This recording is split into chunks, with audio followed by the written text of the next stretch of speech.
got 2 sets right here.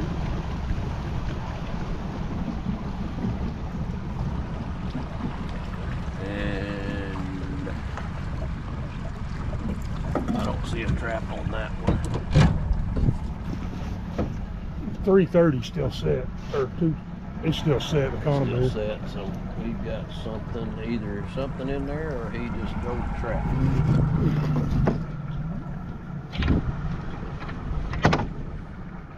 With these drowning rods, it's, you know, anytime you're setting a foothold in the water like that, you're taking a chance of just pinching him, but don't want to go that fast. Oh, trap's still there, Charlie. Is it? Yeah. See It's still set. Okay. Yep. Good. Oh, they didn't use this. You can see where they've used the spots. Yeah. Really hot and heavy. And look at that slip.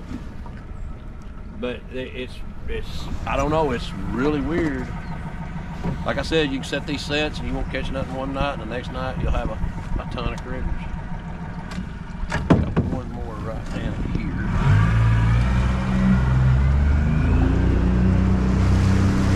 Yeah, open otter. That is a live otter. No, that's a raccoon. Oh, It's yeah. a coon. Sure looked like it had hunched He back. did not go down and drown him. Sure looked like an otter back here, didn't it? Yeah. Why did he not go down that wire?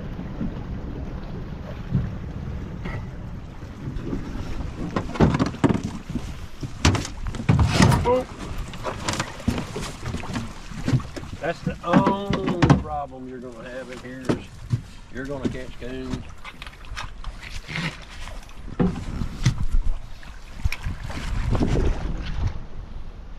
Pick you up. We'll come back.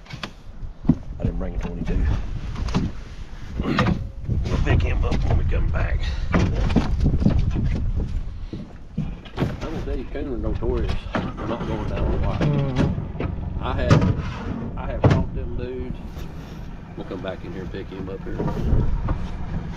I have caught them dudes, and they'll be sitting right there on me. I think a lot of it is they know they get in that water and stay cold, they're gonna die. And I think that they don't want to stay in the water. Right, they don't want to. They'd rather stay up on the bank.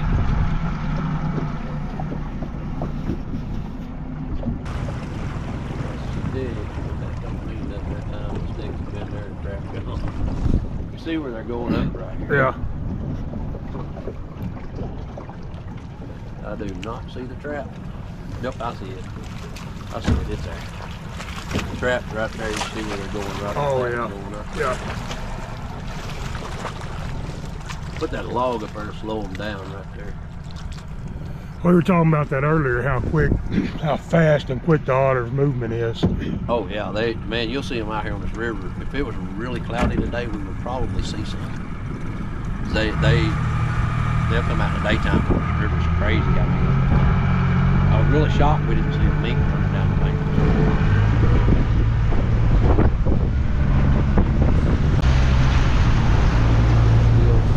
Yeah. They go up through that little cut, and that goes right back around to the pond. That's the overflow from the pond.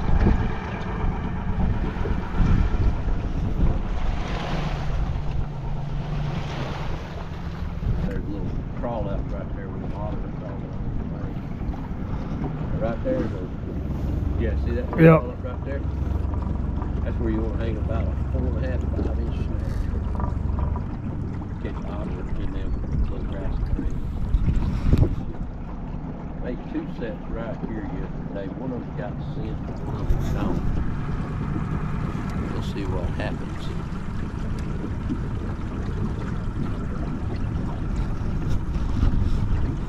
They're kind of side by side.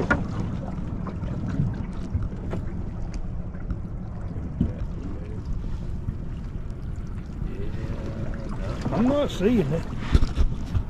I can see your cable, boys, clear water or something. Yeah, everything down there in one of them cables. I'm not seeing nothing. Check that one. Oh, the trap's sanded in. Don't let that boat take off, because when it Right. goes, it will go. Oh, he stepped on the trap and flipped it.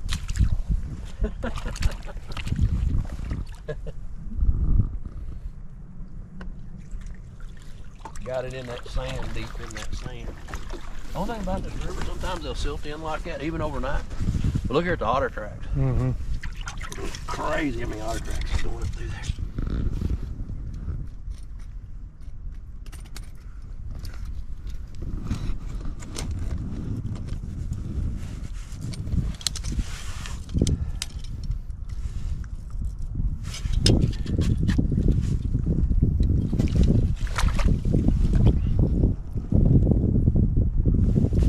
That other one's right behind you. Yeah, I got that one right there and this one here. And the goal is that if they come up, this one's got some of that predator lure you make in it. And they come up, they'll, believe it or not, any predator lure otters will come to. If it's there, and if I had the time and I had, you know, instead of a 2-night run, which we're gonna pull tomorrow, I would have set this up a whole lot different. Because if I'd have been running every day or every couple of days, I'd have still used a long drowner here. But what I would have done, I would have put a dirt hole up here. I would have absolutely had a dirt hole up here. Plus this set where they're crawling out right here. And the reason for the dirt hole is those otters are gonna come up here. They're gonna go on their normal run up through there, but then they're gonna come around here and mill around. And yesterday there was otter tracks all down there. There's otter track right there. So there's otter tracks all up and down this bank right here. Are you the thought that they rub up against that log as they come up out of there? They do. You can see where they actually went over the log right there, the claw marks. It's funny. Otters are funny. If that log had a hole under it right there, it would be even better. I'd have a conibear in it. One set that before a tree fell and blocked it on a little creek up there years ago, I had a spot there. I had a big log running through there. They were going under the log and they were coming around the end, and I caught 5 otter in that one spot. And 2 of those catches were doubles. So I caught 2 one time, 2 the next time, and then a single. So it just goes to show you, when you find these spots, you find these otter spots, work them. Now, the bad thing about otter is these otter might not come back to the spot for 2 weeks. So trapping just for a couple nights, it's, you know, it kind of is what it is. So, you know, maybe tomorrow there'll be an otter here. Hope is there will be. And this goes up to that same pond still? No, this one goes up to up on top. I guarantee you, if we went up there, they're rolling around on that grass. They're rolling around. There'll be little grass balls up there. They rolled around in that grass and stuff, and there'll probably be otter vomit and crap all up on top of that bank. If you really find where they're really doing the vomiting at, you'll smell that. There'll be no other smell like it. It's very distinct. It's even more distinct than a skunk smell to me. But yeah, it's a pretty river, beautiful place to trap. Beautiful day to come out here. Yes, it I is. really like it. It's makes for some little enjoyable short trap lines. All right, we got some critters to pick up on our way back out. We got a couple critters to pick up on the way back, and go get them and go back to the house. I would say it's been a fairly good run this morning. Definitely has. I appreciate the invite to come with you. Oh yeah, I had 18 sets out, and so 1, 2, 3, 4, 5 critters out of 18 sets. Not bad at all. Not too bad at all. I'll take that every day. Oh, absolutely, absolutely. You know, if you do the averages on it, that's probably right at a 30% catch ratio. And I'll take a 30% catch ratio every day over a 10% catch ratio one day and 100% catch ratio the next day. Mm-hmm. I have little doubt too. I mean, you're going to have some fur with you tomorrow as you pull traps as well. You know, it's funny. I did this same line the weekend before the first set, but I did it up down below the dam. And what was weird about it was the next day it didn't have anything. Yeah. But the day before we caught 2 beaver and 2 otter. And we only had 15 traps out on that one. If a guy could figure out when animals were going to move, he'd have it figured It out. would be a blessing if he could figure that out. Unfortunately, It's one of the things we'll never know for certain. these folks who come up with all these charts, deer and stuff, you know, telling you when the deer movement's going to be and all that good stuff. And oh yeah, critters going to move on this night. And fish don't bite when the cows are laying in the field. And you know, you hear all this stuff people come up with. And I found that critters are going to move when critters move. And now fronts do make them move more. They do. It's a hand down given. If you get, especially if you get them real cold nights, you better have some cat traps out. In the state of Arkansas, you get cold nights, you better have cat. And I'm talking about them temperatures down there 5, 6, 7 degrees. You better have cat traps out. If you're gonna catch cats, you're gonna catch them during that cold weather. It's amazing to me how these animals do. I mean, it's just, I don't know. It's crazy. Hey, there's the eagle's nest. Show you the eagle's nest. Oh, Big cotton. we've seen, I guess, 4 or 5 eagles this morning, haven't we? 5 eagles. And, I've seen as high as 45, 46. They ought to be getting ready to hatch. Yeah, they'll be getting ready to start nesting here pretty soon. Ironback, that's like the solid. But yeah, that's their. They nest along this river. There's 2 or 3 of them up and down the river. Great place to see eagles. I mean, if you want to see eagles, go to the White River in Arkansas. Up the White River, you will see eagles. Yeah.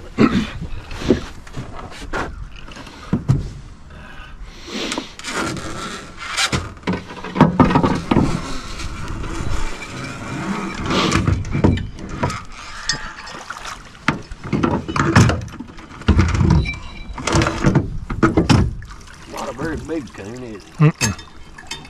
Little boar. This is how the only way I found to rig these cam locks up. If you use them for grounders, just make that loop right there. Yeah. On it, because you can't get ass hook through that hole. So you just make that loop right there, and then it'll slide down, and it locks. It can't come back up. Just what they call a 2-piece lock. I actually kind of like that, especially on that cable. Oh, it works great on this cable. I'll give you a handful when we get back to the house. Got plenty of them.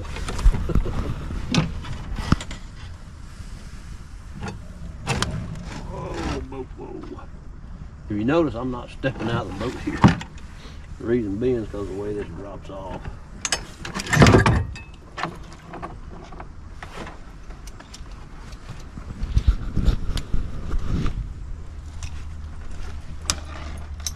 I've had trapping partners over the years. Never had a bad trapping partner. Always had good trapping partners. Enjoyed them. Enjoyed the company with them. And sometimes that can be really, really fun. Just hooking up with somebody Oh yeah. and trapping with them and going out there and just the 2 of you doing the outdoors. Kind of like when you're duck hunting with buddies. Mm-hmm. Y'all can rib each other and you know, stuff like that. I had one buddy, he was real meticulous about sets. I mean, it had to be right. Did he mess up my shield? Nope, there it is, right there. Amazing he stepped in that deep of water. Right. Them coons will, they'll step in deeper water than you think they will.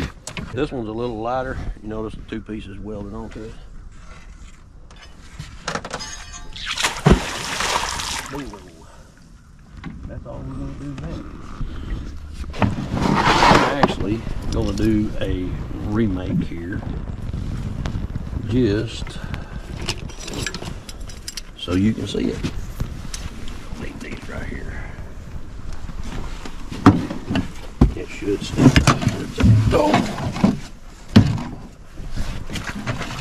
But just in case.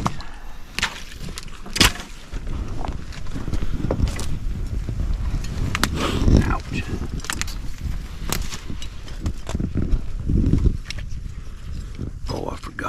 on that big loop.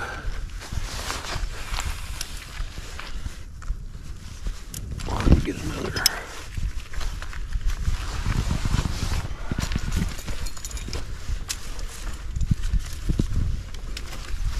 Alright, where's he got it wrapped up? Right there.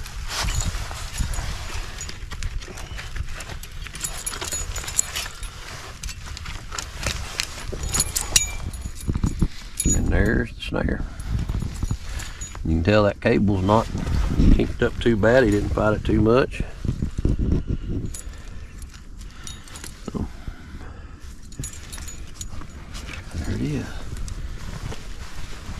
Now I'm gonna drag him off in the water. Let some of that blood get off of him.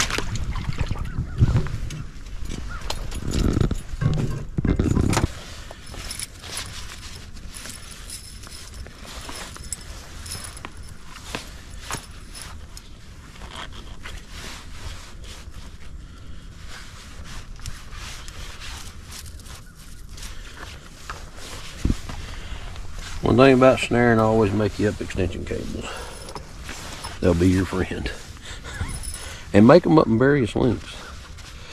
You can make them up in 5-foot lengths, 2-foot lengths, 3-foot lengths. And always make that loop big enough, it'll go through. Now, if I wanted to cinch that down real tight, I'd come through it one more time. Have you ever seen that done? Mm-hmm. And then you can pull it and it'll just ratchet itself right down and it won't move. Yep. It will not move. Okay. Let me get my support wire off here.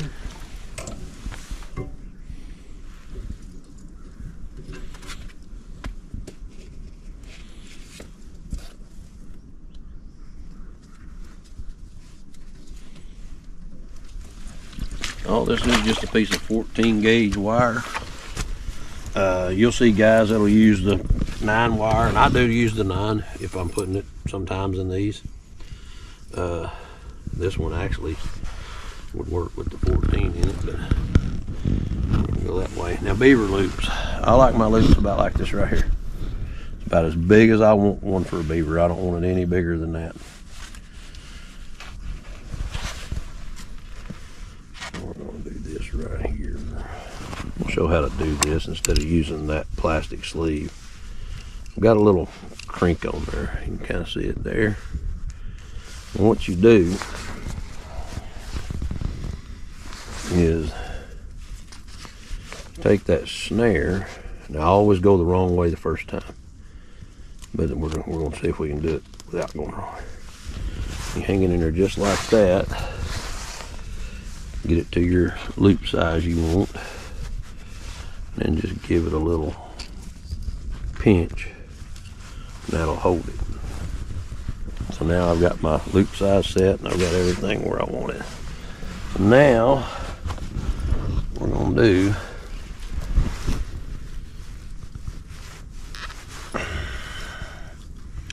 I always remember on snaring, especially beaver. Now, I see guys, they'll do, I'm gonna put that snare 2 inches off the bank. I don't, I'll put it right there like that. Now, the other thing I'm gonna do is I'm gonna find me a couple of just little ticks here. I don't need nothing really fancy.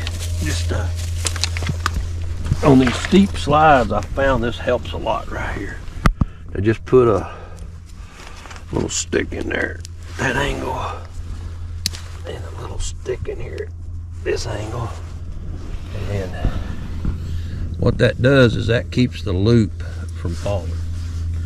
So it's just going to sit there just like that, and that is a beaver snare. And that blood won't hurt a thing. I've snared them second night, had one in the snare when I come back. All right. Not a bad haul. Not at all. I'll tell you another cool story. On down the river here, there's an island. Behind that island, caught a mink one time. Had a rabbit in his mouth, swamp rabbit.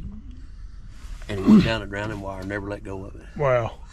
He was in that trap with his foot. The rabbit wasn't in the trap. He never let go of that rabbit. He died with that rabbit in his mouth. Well, he caught that rabbit right about time he stepped on the trap. That's pretty neat.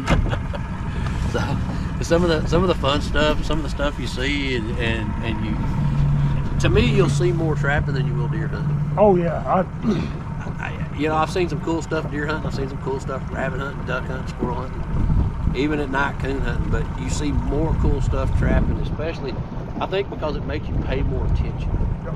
It makes you more attentive to what's going on around. And even in the summertime, I think us trappers, we're driving down the road, ooh, I can catch a beaver right there. Or, ooh, I bet there's mink will run right there. And we see that stuff, and automatically that's how we look at it. We don't look at it like an everyday deer hunter would look at it. He may drive down the road and go, yeah, I don't know if I can kill a deer in that spot or not. We come by that spot and go, I can catch a cow right there. It's not, I don't know if I can catch a cow, I can catch a cow. right. And I think that's how we look at things. I think we look at things more attentive than just the ordinary outdoors. I agree with you 100%. And I think it makes us overall a lot more attentive to the outdoors. Is that I see something floating there. Yeah. Looks like it could be, but it ain't moving. Is it moving? It is an otter. That's it is. Yep. That was an otter. Yep. That was an otter. Let's see if he pops back up. Kill him over. Hopefully the camera pick it up. These GoPros don't do great at distance. Let's see if he pops back up. I thought it was because I seen that head pop. I thought I seen something pop up. You can see that silver on him, on his head too. And I seen his tail whip right before he went down. They can go a long ways before they pop up. There he is. Right over there. See him? Yep. He's right there. Just that little speck on the water. He just got his nose out of the water. I'm wondering where we are. He just popped up. Yeah, he's watching us. Now, to a lot of people, they wouldn't know that was an otter. They just think that was a little piece of wood bobbing, but that's an otter. See his head come up higher just then. Yep. There you go. Shook it. He just shook his head. Then he went under. Yep. I bet I ain't gonna be able to get that on camera, but that's neat.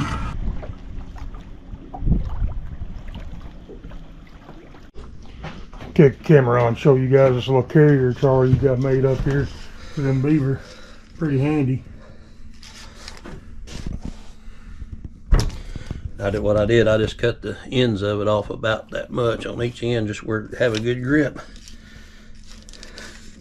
Just that EM2 electrical conduit.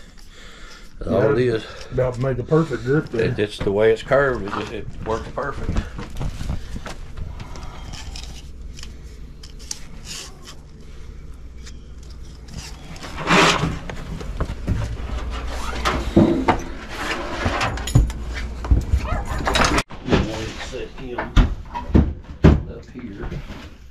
Now when I'm picking them up, I'll take this off of them.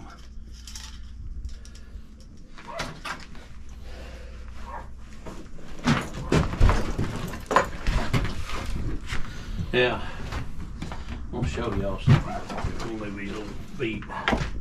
I'm giving them to my dogs. They love them. You're at garage sales and stuff, and you find them old knives, cut them down. Yeah. Make your own beaver skinning knives. I do that. Yeah, I do that a lot too. I do it. They'll usually hold pretty good edge. Even just them old cheap stainless steel knives you can pick up for $1, just cut them off around the blade and then put an edge on them. They work good. Alright guys, we're getting ready to end the video. Me and Charlie just saying our goodbyes and started up a good conversation here. We want to turn the camera on, end the video with this conversation. So we're just talking about numbers, just having time of the day. Like I'm blessed to have the winter off and I can trap a whole lot, and I catch pretty decent numbers. Just talking about guys that only got weekends or only got the funds to buy a dozen traps, don't have what I'm capable of doing, and the importance of that. But anyway, let Charlie get talking again. And it's a good point, because you only trap what you can. Don't go out and try to say, okay, I'm working a full-time job, I don't catch numbers like these guys do. Don't worry about it. If you catch 10 raccoons, that's your time. That's time you had allotted. And don't let somebody who catches 1,000 raccoons try to make you look like you're not a good trapper. Because if you've got a dozen traps and you've got a little small area to trap and you catch 10 raccoons, maybe that was the only 10 raccoons in that area. So that makes you a good trapper. So anytime you're doing this stuff, do it for you. Don't do it for the other guy. The other guy he may like Chris said, he has the whole winter off, and he catches some pretty decent numbers. Then you got other people who catch even bigger numbers, but he's not going to let those guys that catch the bigger numbers make him feel bad. He's going to catch what he's capable of catching, same as I am. I'm going to catch what I'm capable of catching. We had a pretty good little catch tonight. That's a one-night catch. This is a 2-day trap line. This is all this is. I put it out yesterday. I'll run it tomorrow morning, and I'll pull it. And I've caught what I was capable of catching, and I'm happy with that. So always remember to be yourself out there. Be yourself on a trap line. Don't try to be one of the guys up north that catches 1,000 coons, or one of the guys that up there in Maine, they catch truckloads of beaver in the springtime. They have whole different trapping situations than we do in the South. Right. You know, those spring beaver runs up there, those guys catch thousands and thousands of beavers every year, but they have the time, they have the, and the territory. So, you guys that are working a full-time job and you got that 1 week's vacation to go to deer camp, take some traps with you and set them while you're at deer camp. Catch what you can catch. Don't let anybody discourage you from trapping. It's not a numbers game. Yep. It's an enjoyment game. Yep. Enjoy it when you can. Exactly, because we only get to live one life on this earth, and that's it. So enjoy it while you're out there. All right, that's a good part to end, I think, Charlie. Appreciate you having me. Yes, sir. Yep. Appreciate you coming along for the ride. And we'll catch you guys next video. Hopefully I can get some more of these other Arkansas trappers in some videos and share with you guys as we do. So we'll see you in the next one.